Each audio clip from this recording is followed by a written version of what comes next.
Assalamualaikum warahmatullahi wabarakatuh. Kali ini saya akan sharing mengenai surat edaran dari Keputusan Menteri Pendidikan, Kebudayaan, Riset, dan Teknologi tentang juknis pelaksanaan seleksi calon pegawai pemerintah dengan perjanjian kerja untuk jabatan fungsional guru pada instansi daerah tahun 2022 yang tertulis nomor 349 garis miring P garis miring 2022. Jadi sebenarnya sudah beredar pada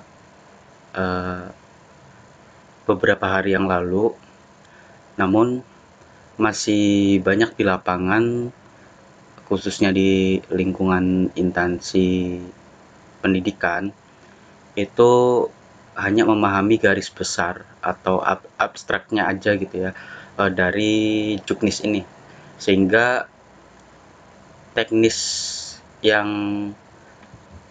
secara intinya itu belum kena gitu, belum sampai ke pemahaman tentang pelaksanaannya. Jadi untuk secara garis besar, secara umumnya di juknis ini terdapat beberapa bab, di mana bab keseluruhan itu ada sampai bab 8, yaitu bab pertama pendahuluan, persiapan seleksi, pelaksanaan seleksi administrasi, pelaksanaan seleksi kompetensi bagi pelamar prioritas, kemudian pelaksanaan seleksi kompetensi bagi pelamar umum, prosedur seleksi kompetensi dengan cat UNBK bagi pelamar umum, kemudian pemantauan dan evaluasi, dan yang terakhir penutup dari isi juknis seleksi P3K guru yang sekarang beredar dan nantinya akan berlaku pada pelaksanaan teknis di lapangan ketika melaksanakan seleksi P3K guru. Nah, ini secara garis besar, secara detailnya nanti saya akan bagikan melalui video berikutnya.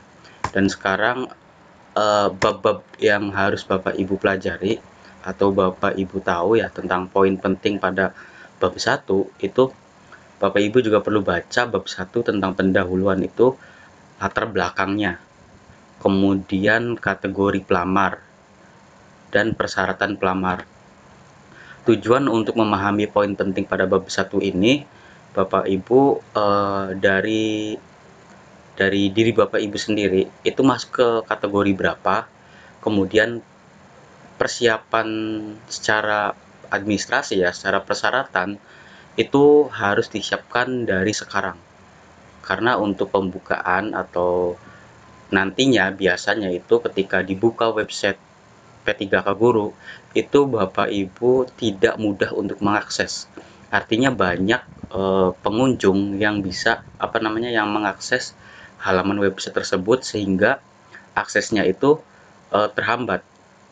Jadi untuk persyaratan silahkan dipersiapkan dari sekarang, sebelum nanti ketika upload persyaratan berkas akan lebih lama lagi gitu, atau lebih kurang maksimal sehingga terburu-buru.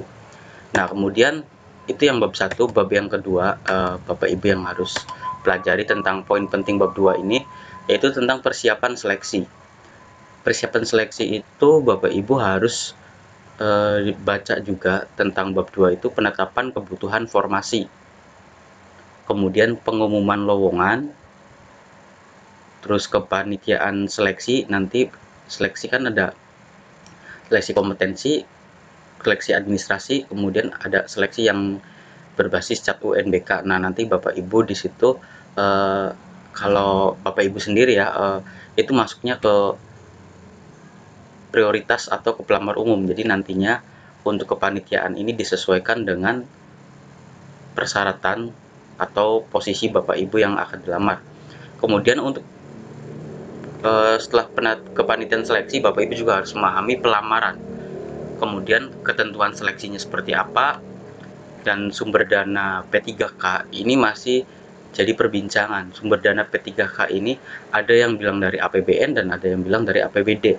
Namun yang jelas untuk sumber dana ini kalau secara detail ya, nanti saya akan jelaskan secara detailnya di video berikutnya tentang poin-poin pentingnya itu, karena ini sebagai gambaran umum aja. Selain Bapak Ibu menyimak video ini, silahkan budayakan literasi atau membaca juknis tersebut agar lebih memahami.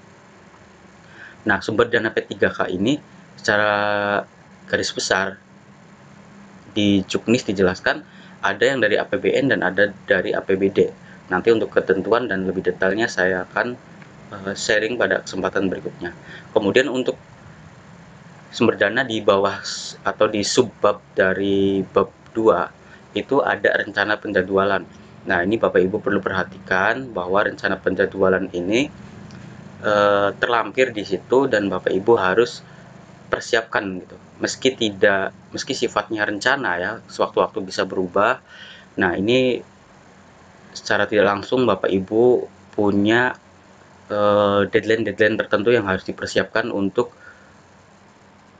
persiapan seleksi P3K Guru 2022. Nah, kemudian kita lanjut ke bab 3. Poin penting dari bab 3 ini, silakan Bapak Ibu, ini bagian bab 3 itu bagian tentang pelaksanaan seleksi administrasi. Nah, di bagian yang Bapak Ibu harus pahami itu di subbab dari bab 3, yaitu seleksi administrasi, kemudian pengumuman hasil seleksi administrasi, dan masa sanggah hasil seleksi administrasi ketika Bapak Ibu menemukan kendala atau kejanggalan yang belum puas dari hasil seleksi tersebut. Nah, kita lanjut. Nah, tadi bab 3, sekarang bab 4. Untuk poin penting dari bab 4 itu pelaksanaan hasil seleksi kompetensi bagi pelamar prioritas. Nah, ini Bapak Ibu harus paham juga kategori yang mana Bapak Ibu. Nah, di sini ada seleksi dan penempatan bagi pelamar prioritas 1.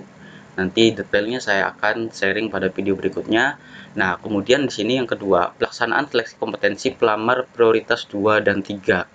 Posisi Bapak Ibu ada di prioritas 1, 2, atau 3, nanti Bapak Ibu bisa melihat juknis tersebut. Kemudian yang subbab ketiga atau subbab berikutnya itu pengumuman hasil seleksi kompetensi pelamar prioritas 1, 2, dan 3. Dan yang terakhir yang harus Bapak Ibu pahami, poin penting dari bab 4 itu masa sanggah hasil seleksi kompetensi pelamar prioritas 1, 2, dan 3. Jadi seperti itu ya gambaran yang Bapak Ibu harus pahami atau literasi sendiri pada juknis yang sudah beredar. Jadi agar lebih efektif juga ketika Bapak Ibu melihat gambaran umum dari video ini, Bapak Ibu udah paham nih bab-bab mana yang harus Bapak Ibu baca dan pahami. Kalau untuk semua bab itu sepertinya tidak efektif gitu ya. Nah, kita lanjut poin penting dari bab 5 ini, yaitu tentang pelaksanaan seleksi kompetensi pelamar umum. Ini khusus yang pernah dibicarakan oleh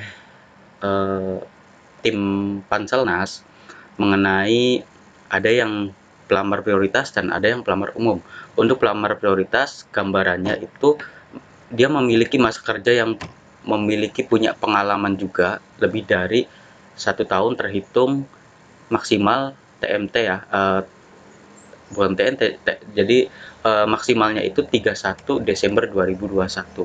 Nah, kalau kurang dari itu berarti masuknya ke pelamar umum nantinya.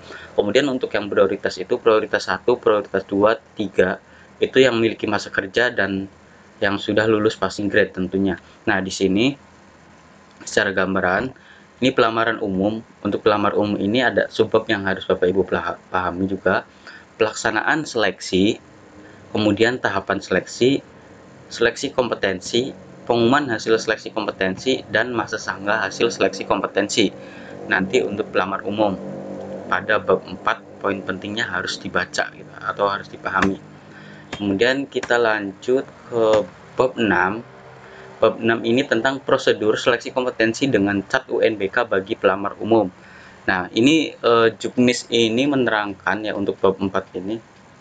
Untuk bab 6, ini khusus untuk pelamar umum.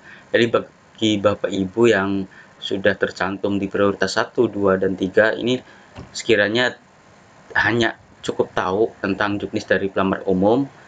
Namun untuk pemahaman prioritas 1, 2, dan 3 bisa dibaca pada bab-bab sebelumnya ya.